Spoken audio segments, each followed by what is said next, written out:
Well, hey everyone, welcome to episode 13 of Finding the Good. It's actually the last episode of 2021, and we are going out strong. I have one of my favorite people here with me, my good friend Kayla.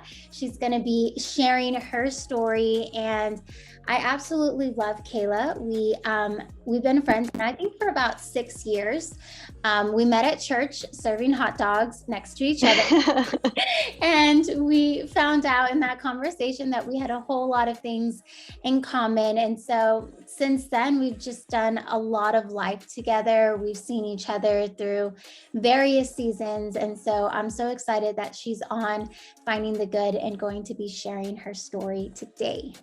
So how are you? I relocated, so we're no longer in the same city. So I know. When you asked me to do this interview, I was a little bummed at the timing of it because I was like, man, this would be so cool and special to get to do in person. But I'm super honored that I'm your last interview. I did not know that this would be your last interview of 2021. So that's pretty cool. yeah. Thanks for having me. So before we jump into it, why don't you go ahead and just tell everyone a little bit about yourself? Sure. So yes, my name is Kayla.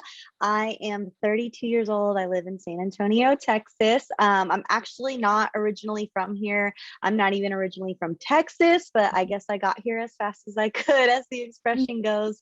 My dad's retired military, retired Army. So I moved around my whole life. I've lived in Germany, Arkansas, Oklahoma, El Paso, all over the country since I was born. And so every 3 years we packed up and moved. And so I have a 17-month-old little boy. So I'm a new mom. I have been married to my husband, Chris, for 3.5 years. Went to school and got my bachelor's and my master's degree from UTSA, which I know Bree is a UTSA alum as well. So beep, beep. I actually also worked there for 12 years, and I actually recently made the decision to step away from my job, which was just a huge, huge decision. But I'm really, really enjoying this season and just feel incredibly blessed to be able to be at home with my little one during this time. My husband and I are very involved in our church, Grace Avenue. We oversee our youth and our young adults, and we just serve anywhere and everywhere we're asked to in any capacity. We love our church. We have a huge heart to build the local church and just see people's lives change. So yeah, it's a little bit about me. So Kayla is actually going to be sharing today part of her upbringing in which she didn't grow up with her biological mother. She does have her biological mom, but didn't grow up with her. And so today Kayla is going to be sharing on that. So why don't you go ahead and just tell everyone about your upbringing and what that was like? Sure. So before I guess I jump into everything, the story, I do feel like I need to say that when what I'm sharing today is really a testimony and a story from my perspective that's ultimately very complex and does involve many perspectives and many different people and their own experiences and versions of things. And so I'm really telling it through my own feelings, my own experiences, and just what I've been told also over the years, and just things I've kind of had to piece together as I've gotten older. And so growing up, I think I had what I probably thought was a fairly normal childhood. I had a 2-parent household. I had a mom and a dad, 2 sisters who I'm the oldest to. We moved around a lot, as I mentioned, due to my dad getting stationed in different places. However, although my family structure seemed normal, I actually do come from a blended family. Yeah. What seems normal on the outside, there's actually a lot of things happening, I guess, like within our own family dynamic. And so my mom, who raised me, was actually my stepmom, but she legally adopted me. And she and my dad were together and married when I was very young, probably like when I was 2. And she brought a daughter into the marriage who is technically my stepsister. And then they had a little girl, they had a child, and that is my youngest sister. And she would be considered technically basically my half sister. And so given though that my mom and her daughter were in my life from such an early age, I never saw them or referenced them as anything other than my mom and my sister. And so even through, telling my story here and there through one-on-one conversations, people sometimes get lost in it. They're like, wait, are you talking about your biological mom or like, who are you talking about? And I just referenced her as my mom. She's my mom. And blood has never had anything to do with it. They were my family. And so my biological mom was not in the picture. My dad and her married very young, and when they divorced, there was a custody battle, and she was deemed unfit to take care of me, and due to different allegations against her boyfriend at the time.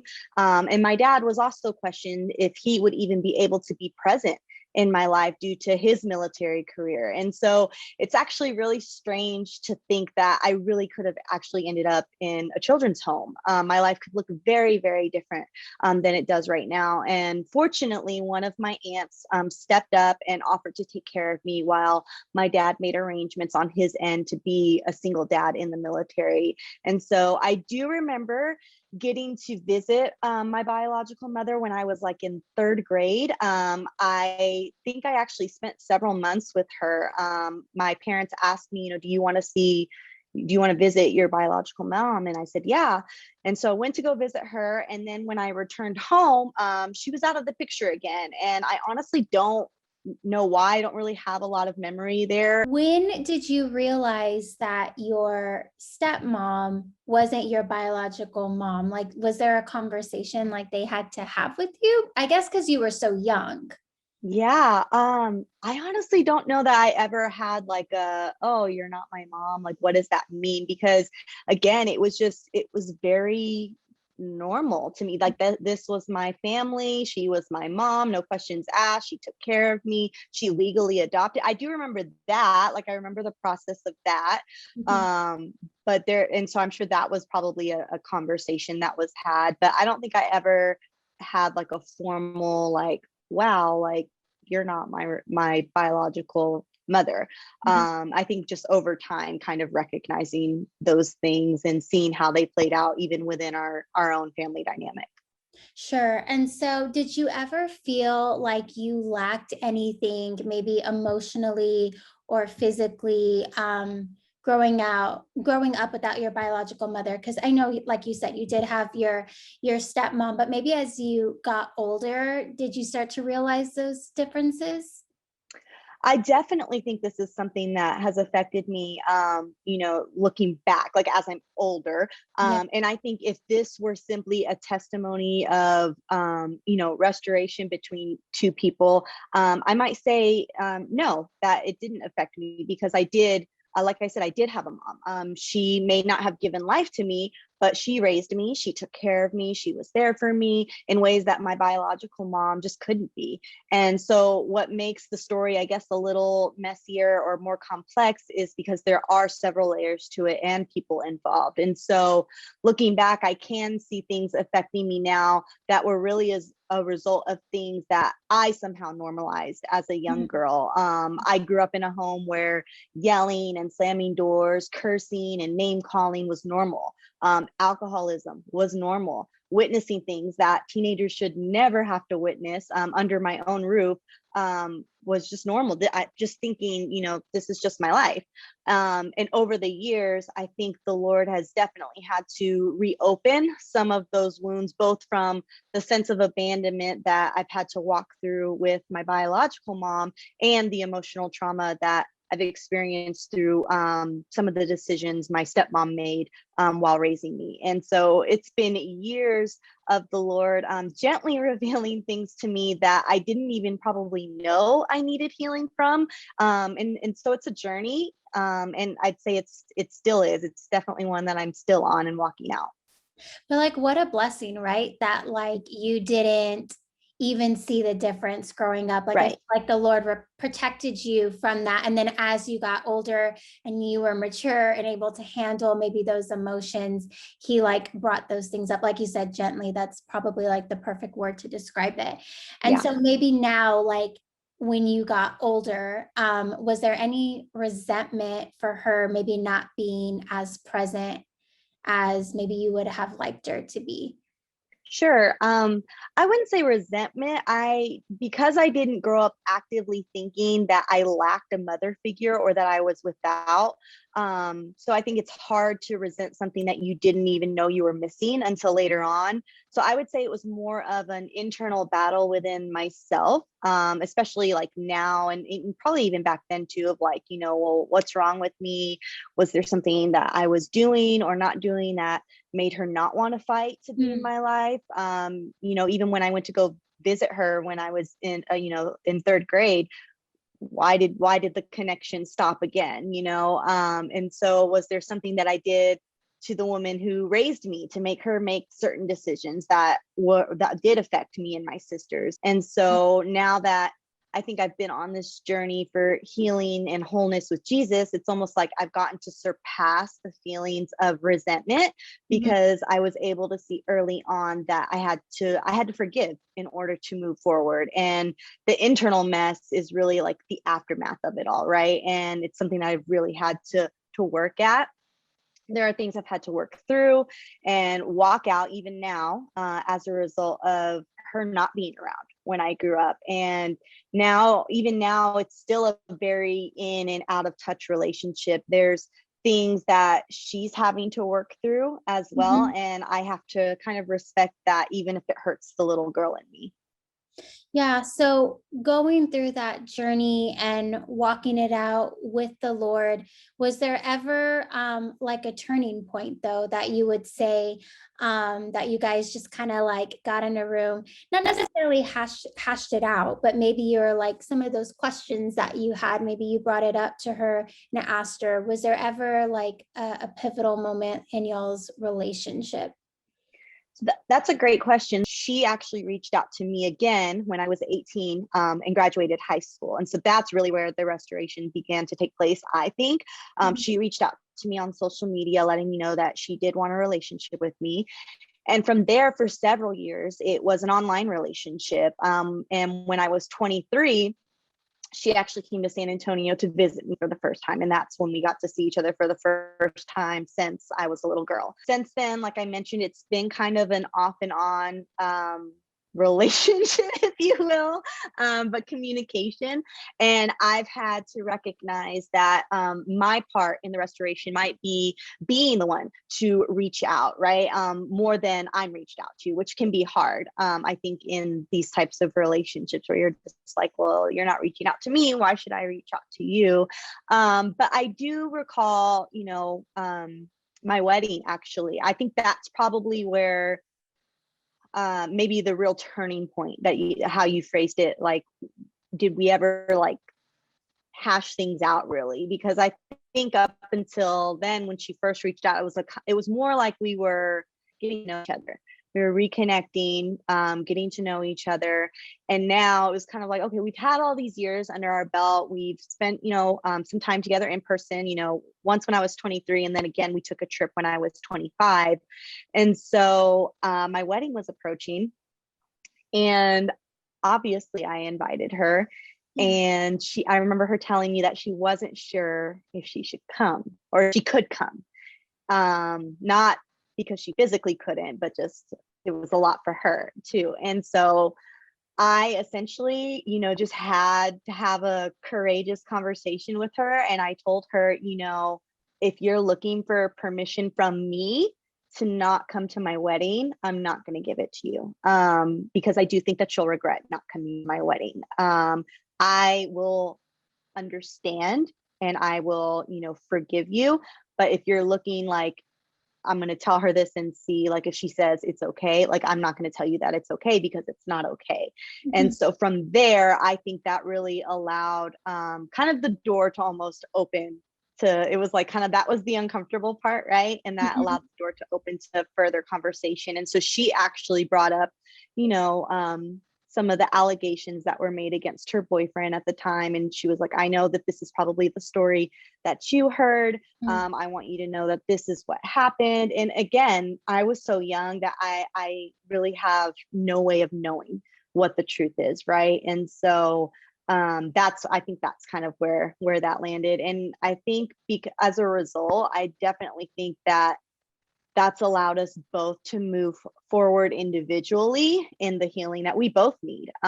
She's been seeking healing and counseling as a result as well. This is something that she's had to wrestle with, and this was a decision that obviously like impacted her personally as well. And so I definitely think that once that happened, it was a good thing. Yeah. Oh, that's good. And so now having your own little one, having Jayden, do you feel like just from the relationship that you've had with your biological mother, do you feel like this has maybe shifted your perspective in the way that you mother? For sure. I mean, I definitely think that there are valuable things that I've learned growing up the way that I did, that I want to do differently. So often we hear about the importance of the role of a father in Yeah. a child's life, right? Or people with, daddy issues, quote unquote. But as somebody with mommy issues, I've learned the value of what a mother's role in a child's life is. And as a result, I always want to make sure that I am present in my children's life physically, mentally, emotional, and spiritually, in ways that maybe I wasn't. And I don't want them to ever question their worth or feel that they have to earn my affection. Again, those are all things that I grew up feeling. And even now, like as an adult, like a lot of the insecurities I have, if you get to the root of it, it comes from a lot of the issues that I have with my mom's. And I know I won't always get it right, which is why I also want to ensure that my children's relationships with Jesus is stronger than the one that they have with me. Yeah, that's really good. And so, I would say, even though you're still going through this journey and through, having a better relationship with your mom, looking back now, though, what would you say, or how did you see God's goodness maybe come from that season? Oh, so much. You said it early on, God's protection Mhm. on my life as a child. Things could have gone very, very differently for me. For first and foremost, could have ended up, without a family, and then even just, getting to deal with the emotional, the mental impact as an adult rather than having it affect me as a child. I just definitely think his hand was on me before I even knew him. And so that's just such a huge blessing. The healing that's taken place over the years as I've grown closer to Jesus and just better able to understand that he truly does fulfill every need, everything that I may not have received as a child, I can find in my Heavenly Father. And even knowing that my identity comes from him, everything. And so the fact that I can also say that essentially 18 years of not knowing my biological mom and that she's in my life now is 1000%, like that's the goodness of God right there. That's restoration. And back in 2016, this is another part of the story, another layer. My stepmom, the woman who raised me, actually passed away. And so by no means could anyone, including my biological mother, replace who she was in my life.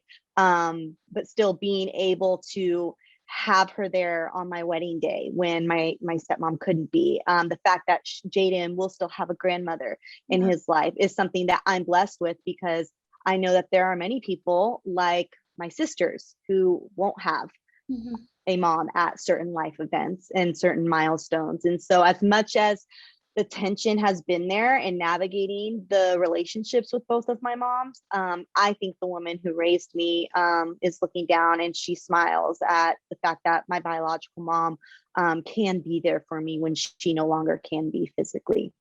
Yeah. I love your story so much because you're still walking it out, a lot of times, or majority of the girls that I've had on here, it's stuff that they've gone through, but I love this because our testimony is like an ongoing journey, right? Like, I mean, sure, God does things in our lives, and then there's certain things, where he just continues to walk it out. We walk it out with him. And so I'm just so honored that you would come on here and share that, because I think a lot of people can relate what you've walked through and the healing that you are still on. And so thank you so much. Yeah.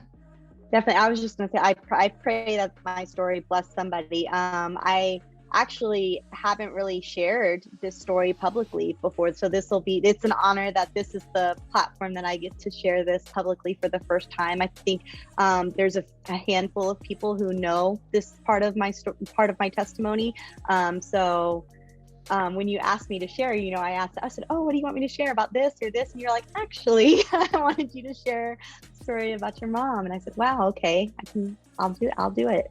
Yeah. I definitely think it'll help people. Yeah, I'm privileged to be one of those people that you've shared that with me. And I'm like, yeah, I think this is something that a lot of women, need to hear about. And so again, thank you so much. Thank you for being on episode 13, the last episode of 2021. I love you so much. Love you. Thanks for having me. Thanks.